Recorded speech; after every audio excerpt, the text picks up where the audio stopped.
다시 한번 인사 나누시면 좋겠습니다. 함께 예배함이 기쁨입니다. 네. 우리가 잘 아는 찬송이 있습니다. 나 같은 죄인 살리신 어메이징 그레이스라는 이 찬송이죠. 이 찬송의 작사가는 아마 여러분들이 다 아시겠지만 존 뉴턴입니다. 그는 한때 노예 무역선의 선원이자 관리인으로 일하면서 흑인들을 학대하고 또 흑인들을 또 매매하는 일들로 인해서 그냥 악명이 높았던 사람이었다고 합니다. 그런데 그가 예수 그리스도를 만나고요, 그리고 그의 인생은 완전히 뒤바뀌게 되었습니다.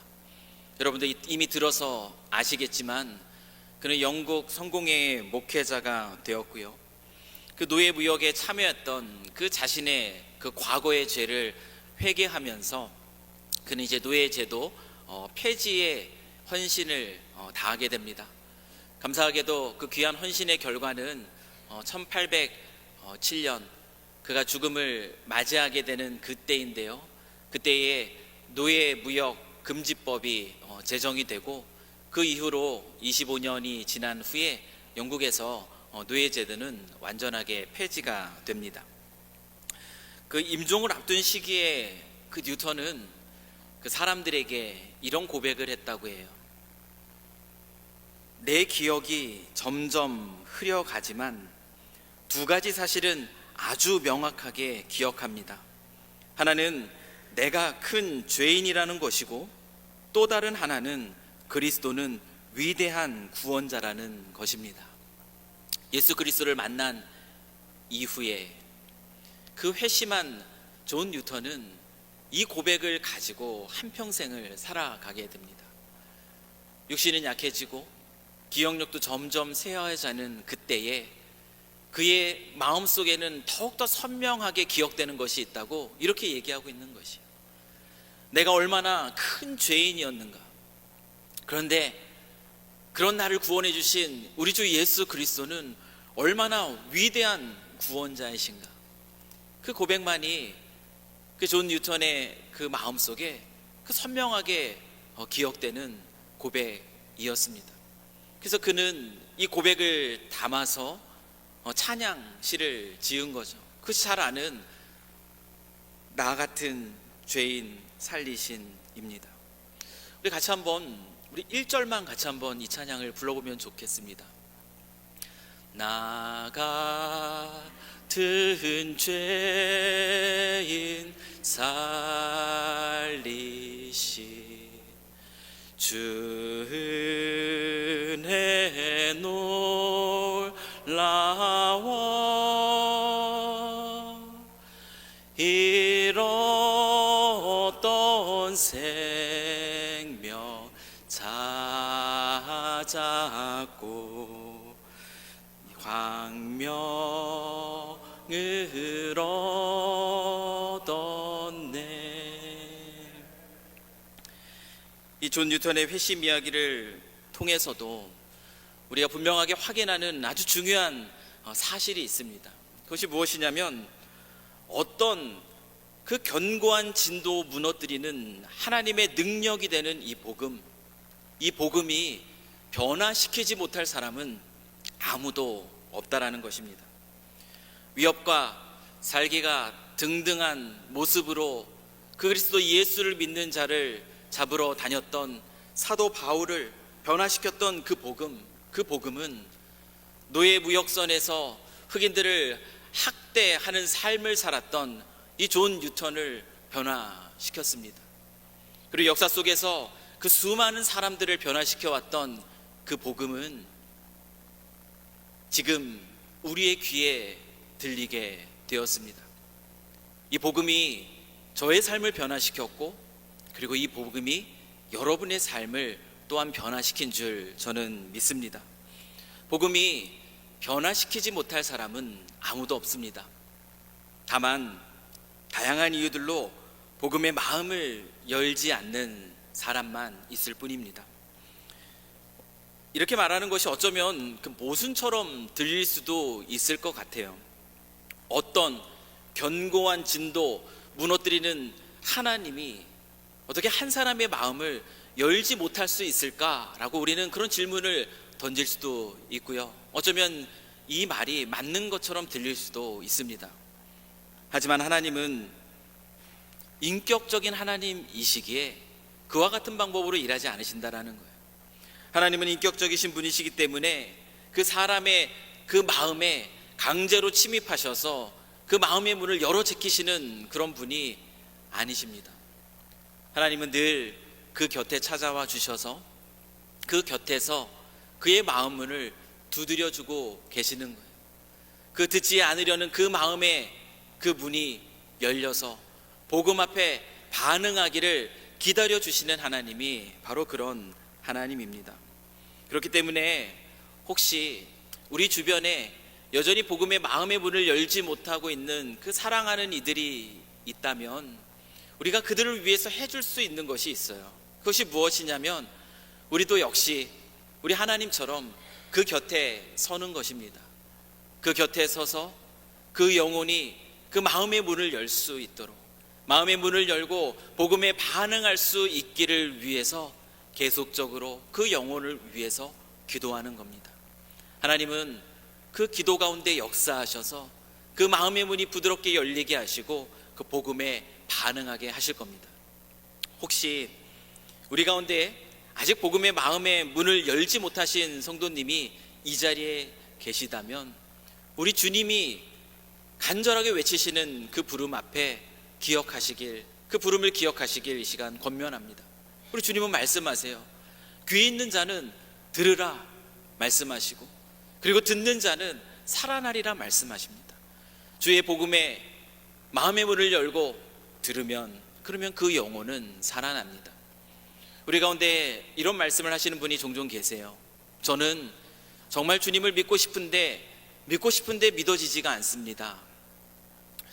믿고 싶은데 믿어지지 않는다면은 어쩌면 그 영혼이 복음을 제대로 듣지 못했을 수도 있습니다.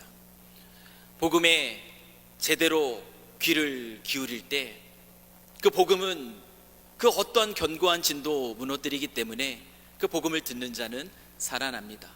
그렇기 때문에 혹시 우리 가운데 정말 믿고 싶은데 정말 믿어지지 않아요 라는 그 고백을 하고 계시는 분이 계시다면 연락 주시면 돼요. 그러면 저희가 도와드리도록 할 겁니다. 복음을 듣고 복음에 반응할 수 있도록 많은 성도님들이 준비가 되어 있습니다. 잊지 마시고 꼭 연락 주시면 좋겠어요. 다시 말씀드리지만 복음이라는 것, 이 복음은 어떤 견고한 진도 무너뜨리는 하나님의 놀라운 능력입니다. 복음은 사울의 굳은 신념을 무너뜨립니다.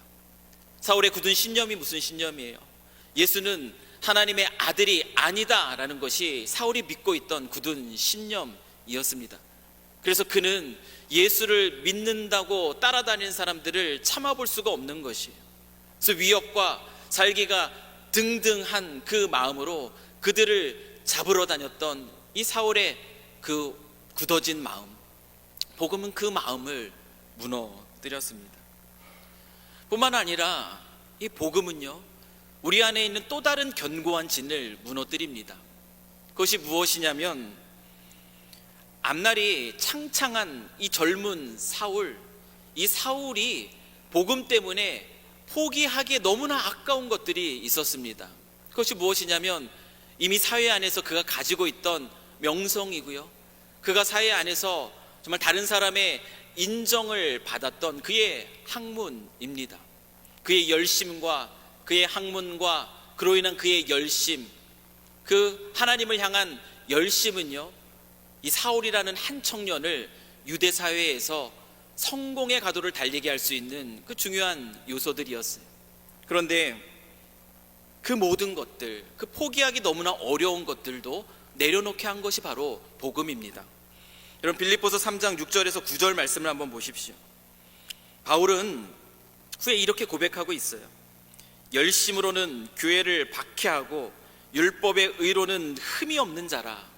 자기가 얼마나 유대 사회 속에서 인정받는 자였다라는 것을 이렇게 고백하고 있는 것인데요. 근데 그가 무엇을 얘기합니까? 그러나 무엇이든지 내게 유익하던 것을 내가 그리스도를 위하여 다 해로 여길 뿐더러 또한 모든 것을 해로 여김은 내 주 그리스도 예수를 아는 지식이 가장 고상하기 때문이라. 내가 그를 위하여 모든 것을 잃어버리고 배설물로 여김은 그리스도를 얻고 그 안에서 발견되려 함이니. 여러분, 이것이 바로 사울의 고백입니다. 복음은 우리의 가치관, 어쩌면 그것이 견고한 진으로 우리의 마음에 자리 잡고 있을 수 있는데요, 이 우리의 가치관도 변화시킵니다. 무엇이 중요한지, 인생에 있어서 무엇이 중요한지를 깨닫게 하는 것, 그것이 바로 복음이라는 것이에요. 복음은 우리로 하여금 이 땅을 살아갈 때에 생존의 우선순위를 두며 살아가게 만들지 않습니다. 여러분, 복음은 언제나 우리로 하여금 사명, 그 하나님의 부르심, 그 사명을 우선순위로 두면서 살아가게 한다라는 것이에요. 우리는 종종 이런 얘기를 많이 하죠. 어떤 얘기를 하냐면, 다 먹고 살자고 하는 일 아닙니까? 그렇게 얘기하잖아요. 그렇죠? 우리가 무엇을 하더라도 다 먹고 살자고 하는 일인데 우리는 종종 이런 얘기를 합니다. 그런데 그리스도인들은 먹고 살자고 사는 인생이 아니라는 것이에요. 다 먹고 살자고 하는 것이 아니라는 것입니다. 여러분, 고린도전서 10장 31절 말씀을 한번 같이 읽으면 좋겠습니다. 시작. 그런즉 너희가 먹든지 마시든지 무엇을 하든지 다 하나님의 영광을 위하여 하라. 바울은 우리에게 무엇을 가르치죠? 우리가 그거 다 먹고 살자고 하는 일이에요, 그러니까 이렇게 합시다, 그게 아니라는 것이에요. 먹든지 마시든지 무엇을 하든지 다 하나님의 영광을 위해서 산다. 여러분, 그리스도인은 이렇게 살아가는 존재라는 것이에요. 생존 중요합니다. 필요합니다. 신경 써야 됩니다. 그러나 이 생존, 단순히 먹고 살기 위해서 우리가 이 세상을 살아가는 것이 아니라는 것이. 우리는 어떻게 살아갑니까? 우리를 사랑하사 우리를 구원하시기 위해서 우리를 찾아 인간의 몸으로 이 땅을 찾아오신 우리 하나님, 우리를 죄 가운데서 구원해 주시기 위해서 그 십자가에서 자기 몸을 버리신 그 하나님의 영광을 위해서 그렇게 살아가는 존재입니다. 다시 말하면 하나님께서 우리에게 주신 그 부르심의 사명을 따라 살아가는 존재가 바로 그리스도인이라는 사실이에요. 여러분, 사울을 보십시오. 그가 그리스도 예수를 만났을 때 그 자기가 핍박하던 예수, 그 예수가 바로 성경이 가르치고 있던 그리스도 메시아라는 사실을 알게 되고 나서요, 그의 인생은, 그의 가치관은 완전히 바뀌게 되는 거죠. 그는 자기에게 유익하게 여겼던 그 모든 것들이 그리스도 예수를 아는 지식과 비교했을 때는 아무것도 아니라는 사실을 그는 깨닫게 됩니다. 아까 그 빌립보서의 고백이 바로 그 고백이에요. 그래서 그는 좀 심하게 들릴 수도 있겠지만 자기에게 유익하던 그 모든 것, 저는 사람들의 그 인정, 남들보다 뛰어난 그 학문적인 어떤 능력, 그 모든 것들을 다 배설물로 여겼다라고 얘기합니다. 이 젊은이가요, 자신의 미래를 보장해 줄 수 있는 것처럼 보이는 그 유익한 것들을 포기한다라는 것, 이것은 결코 쉬운 일이 아니라는 것이에요. 생존을 위해서 우리가 산다면 결코 그것을 포기할 수가 없습니다. 왜냐하면 우리가 생존을 위해서 살아가게 되면 결코 손해보는 것을 참아볼 수 없기 때문에 그렇습니다. 여러분, 우리 젊은이들이 단기 선교를 다녀왔어요. 다 직장인이었습니다. 여러분, 생존을 위해서 산다면 단기 선교를 가는 것은 무의미한 행동에 불과합니다. 왜냐하면 그 모든 시간과 그 모든 노력과 그 모든 재정들을 낭비하는 것처럼 보이기 때문에 그래요. 그러나 사명을 위해서 사는 사람은 어떻습니까? 사명을 위해서 살아가는 사람들은요, 손해보는 것을 두려워하지 않아요.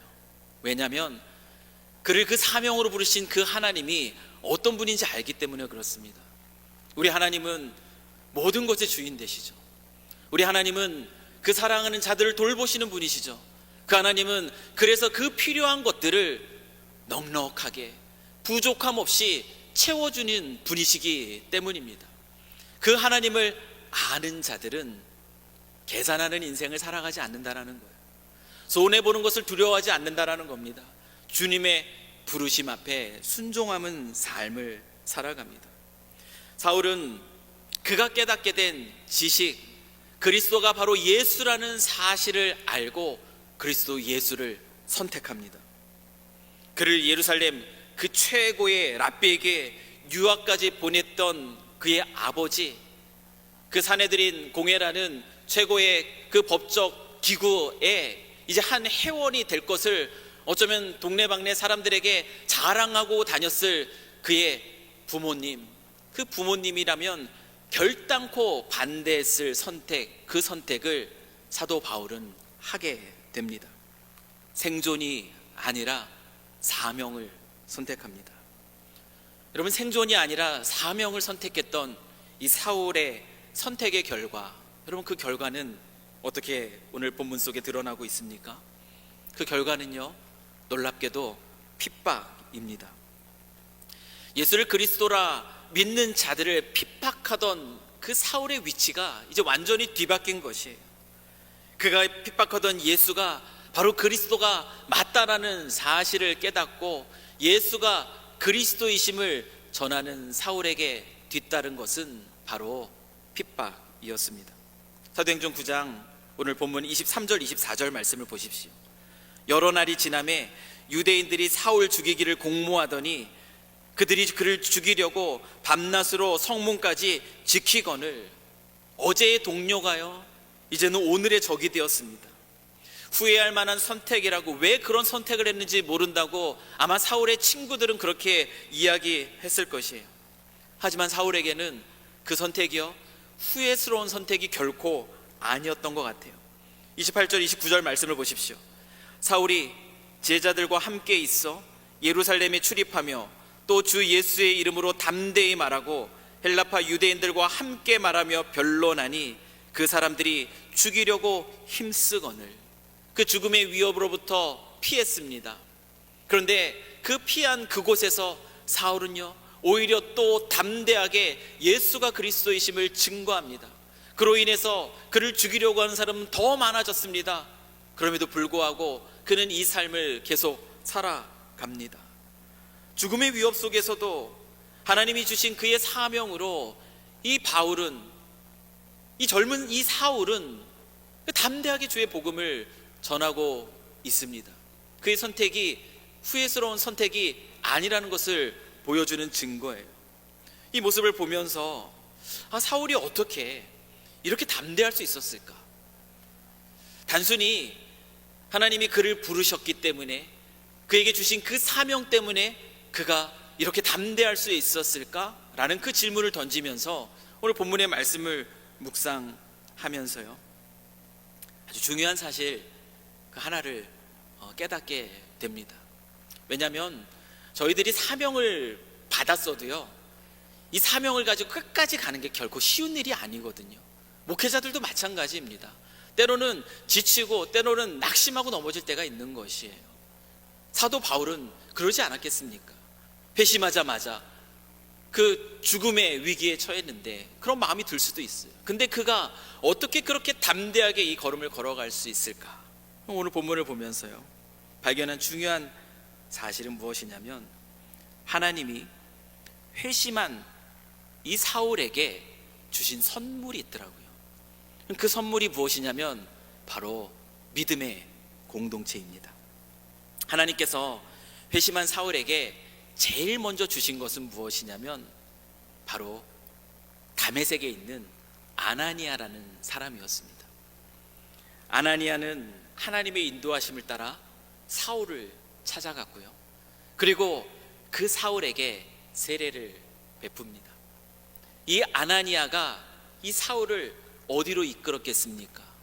이 사울을 다메섹에 있는 믿음의 공동체로 이끌었음이 분명합니다. 오늘 말씀을 보십시오.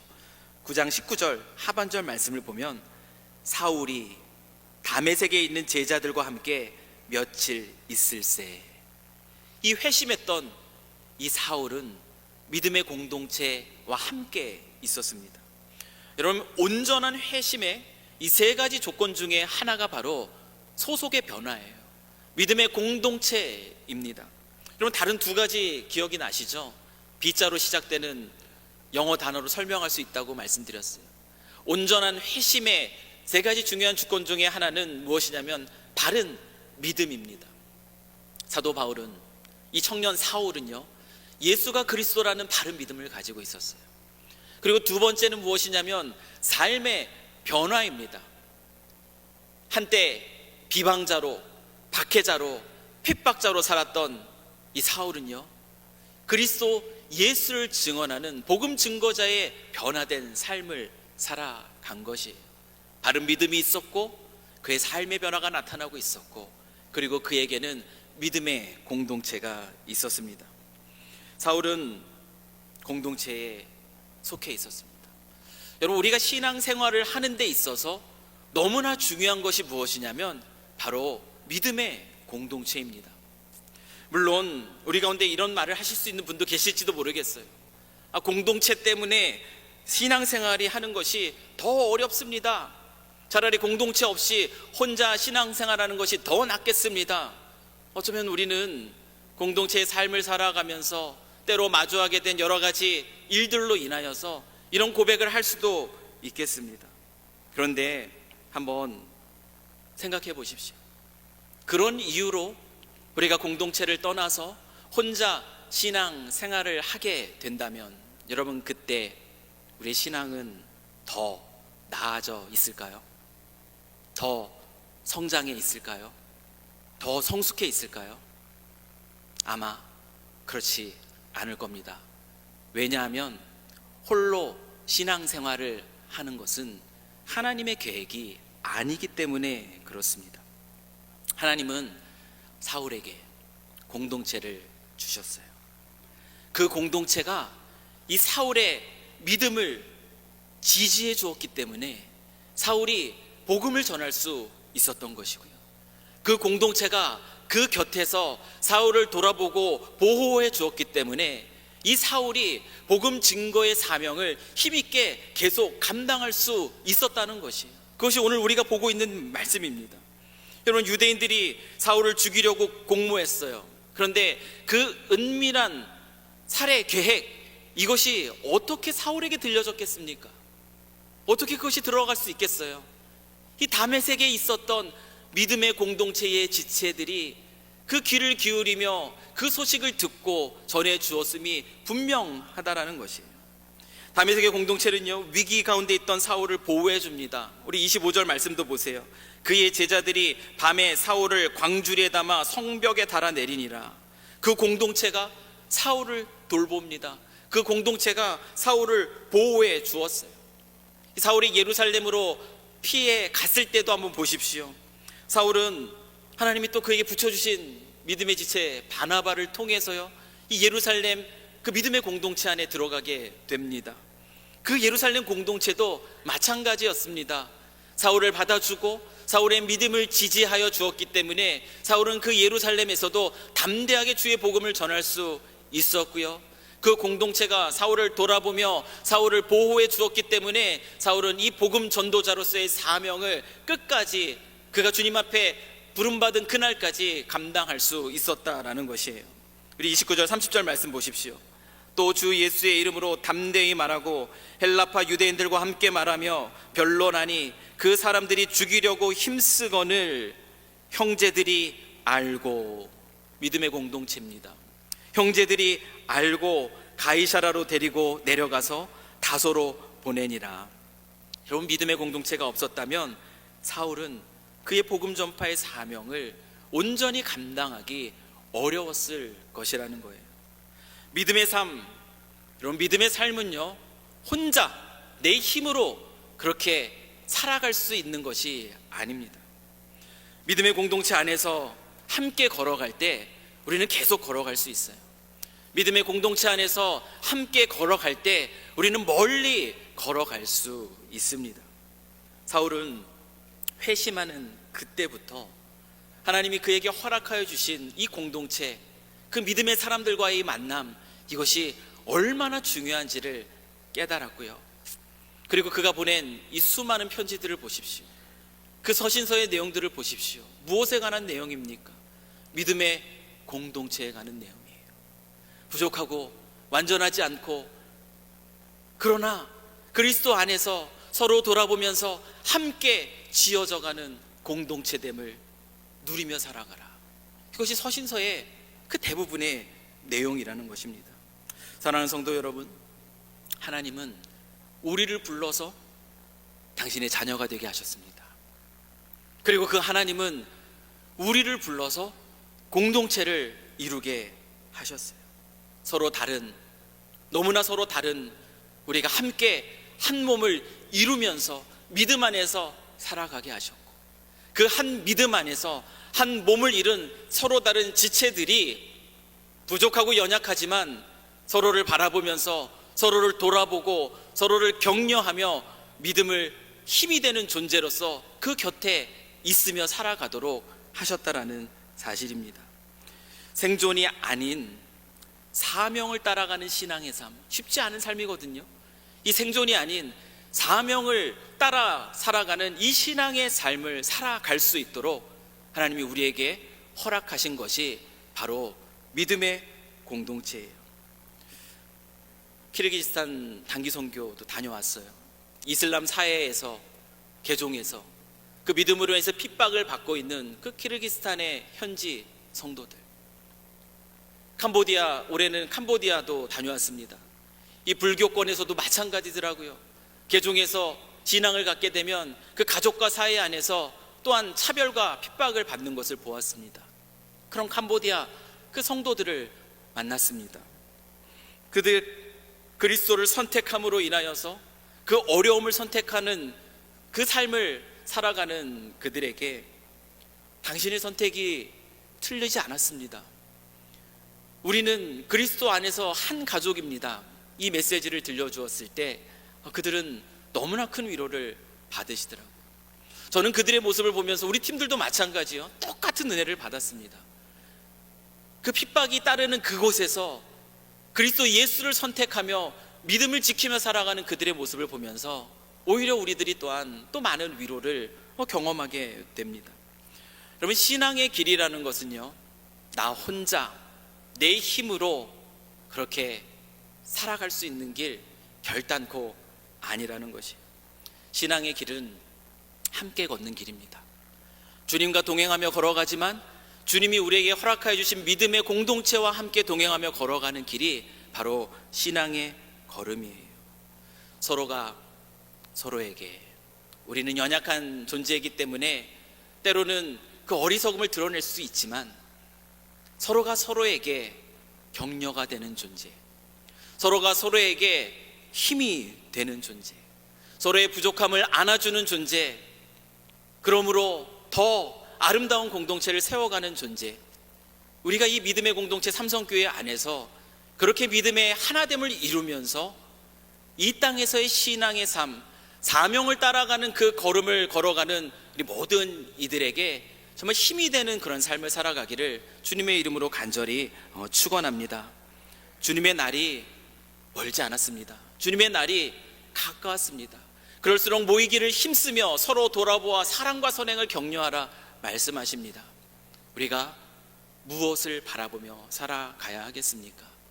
생존이 아니라 사명을 따라서 주님의 허락하신 믿음의 공동체 안에서 서로에게 격려가 되고 힘이 되는 모습으로 그렇게 믿음 안에서 함께 멋지게 그리스도인의 삶을 살아가실 수 있는 저와 여러분이 되기를 주님의 이름으로 간절히 축원합니다. 기도하겠습니다. 사랑과 은혜가 풍성하신 하나님 아버지, 사울을 변화시켰던 그 복음, 존 뉴턴을 변화시켰던 그 복음을 우리도 듣게 하사 그리스도 예수를 믿는 믿음 안에서 하나님의 자녀가 되게 하시니 참으로 감사합니다. 하나님의 자녀로서 우리가 이 땅에서 어떠한 삶을 살아가야 할지를 다시금 기억합니다. 단지 생존을 위해서 살아가는 삶이 아닌 우리를 향한 하나님의 뜻을 분별하는 가운데 그 부르심의 사명을 따라 살아가는 저희 모두 되게 하여 주시옵소서. 우리가 이러한 삶을 살아갈 수 있도록 주께서 우리에게 믿음의 공동체를 허락하신 줄 압니다. 서로 격려하며 붙들며 함께 믿음의 길을 걷게 하시고 주님 다시 오실 그날까지 서로를 통해 힘을 얻게 하여 주시옵소서. 아직 복음의 마음의 문을 열지 못한 우리 기도 가운데 있는 영혼들을 주님께서 긍휼히 여겨주시기를 간절히 간구하오며 우리 구주 예수 그리스도의 이름으로 기도드립니다. 아멘.